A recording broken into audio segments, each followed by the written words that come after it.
আল্লাহ নবীর উম্মত মুসলমান বক্তৃতা করছে। সকালে এক কথা, এই মুক্তি আবার দুপুরে করে আরেক কথা, আবার এই মুক্তি রাতে করে আরেক কথা, শুয়ে করে এক কথা, বসে করে এক কথা, মানে হাজার হাজার মিথ্যা কথা আমরা বলছি। আমানতে কি করে?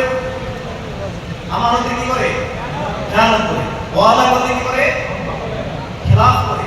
বলুন এই আলামতগুলো আমাদের মধ্যে আছে নাই? তাহলে নেফাক কি আমাদের মধ্যে আছে নাই? আছে। এই রোগটা কি হাতের মধ্যে হয় না? কোন জায়গায় হয়? আর আরেকটা রোগের কথা বলছেন, সেটা হলো রিয়া। জোরে বলুন, আরেকটা রোগের নাম কি? রিয়া। এই রিয়া রোগটা কোন জায়গায় হয়? অন্তরের মধ্যে। রিয়া রোগটা অন্তরের মধ্যে। এই রিয়া আছে নাই?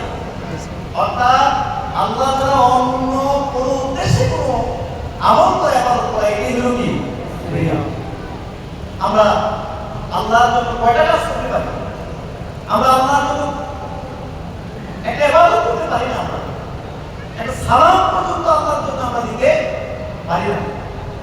ইলেকশন আসলে ওরে সুবহানাল্লাহ কোটি কোটি সালাম, ইলেকশনের আগে কোটি কোটি সালাম, রোজে দরজা খুলে রাত 1টা 2টায় ঘুম থেকে তুলে সালাম দেওয়া হয়।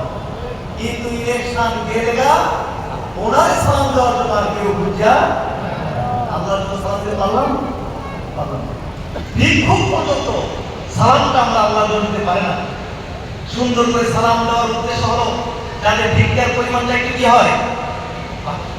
আমরা আমাদের পিতা মাতার সেবা করতে পারি না আল্লাহর জন্য। বাপ মা যদি একটু প্রভাবশালী বাপ মা হয়, বিশাল সম্পদের মালিক, ভাগাবাদ, তাই যদি বাপ মাকে একটু সম্মান করি, মর্যাদা দিই। অনেক গরিব বাপরে আমার বাপ যে ভাগাবাদ, এই বাপের কথা না শুনলে, বাবার সেবা না করলে আমাকে পেট চুমুক্ত করে দেবে, আমাকে সম্পত্তি বঞ্চিত করবে। আর যদি সাধারণ পাপ হয়, যেমন সম্পত্তি হয়তো বিঘাটা মাত্র আছে, এই বাবার এই মাকে আমরা কিন্তু সম্মান করতে চাই না। বলে হেরে সম্মান করে লাভ কি? এর আছে দিবই লাভ। এদিকে আমরা আল্লাহ যদি ভালোবাসবো নাকি অন্য দেশে আল্লাহ রাস্তা মনে করেন? কারণ আছেন যখন বৃদ্ধবয়স উপনীত হয় তখন এদেরকে উপকার ধমক দিয়ে কথা বলে, সম্মানজনক কথা বলে। বাবা যখন ইয়াং থাকে, তরুণ থাকে, আয় ইনকাম করতে, টাকা পয়সা কামাই করতে পারে, আপনার পড়ার খরচ দিতে পারে, আপনার চাহিদা পূরণ করতে পারে, তখন কিন্তু যখন বাবা আর তোমার হয়ে যায়, আপনাকে দিতে পারে না, আপনার চাহিদা পূরণ করতে পারে না, তখন কিন্তু সাধারণত আমরা আমাদের পিতামাতাকে সম্মান করতে চাই না। এই জন্য আল্লাহ পাককে বৃদ্ধ বয়সে কথা বলে দিয়েছেন, বৃদ্ধ বয়সে বাপ মা দুজন কিংবা দুজনের কোনো একজন যদি অবনীত হয়, তাহলে তাদেরকে ও বলবে না, সম্মান দিয়ে কথা বলবে, ধমক দিয়ে কথা বলবে না।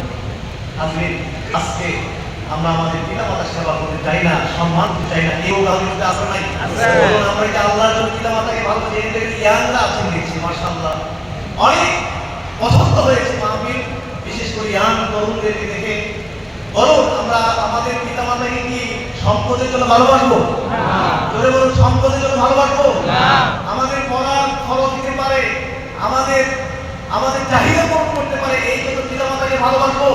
নাকি আল্লাহর নির্দেশে, আল্লাহর মহব্বতে আমরা আমাদের পিতা মাতাকে মহব্বত করব? দাঁড়িয়ে আছি সবাই, হাত তুলতে পারবো সবাই? বলুন সুবহানাল্লাহ, আমিন আমিন আমিন। আর এই হলো এই আল্লাহর জন্য রিয়া, এই রোগ আমাদের অন্তরের মধ্যে আছে, এটা কি করতে হবে? দূর করতে হবে। আল্লাহ বলেছেন এই সমস্ত রোগ নিয়ে যদি তুমি আমার কাছে আসো, উপায় নেই, সন্তান সম্পদ উপকার দেবে না, সুস্থ অন্ত নিয়ে যে আসবে এই সেদিন কি দিবে? উপকার দিবে। আর একটা রোগ হিংসা আছে নাই? চলে বলে হিংসা আছে নাই? এই হিংসা এটা কি কম না বেশি? আমার তো মনে হয় যে আমরা একটা মানুষও নেই যে এই রোগে রোগী নয়, আমরা প্রত্যেকটি মানুষই কিন্তু এই রোগে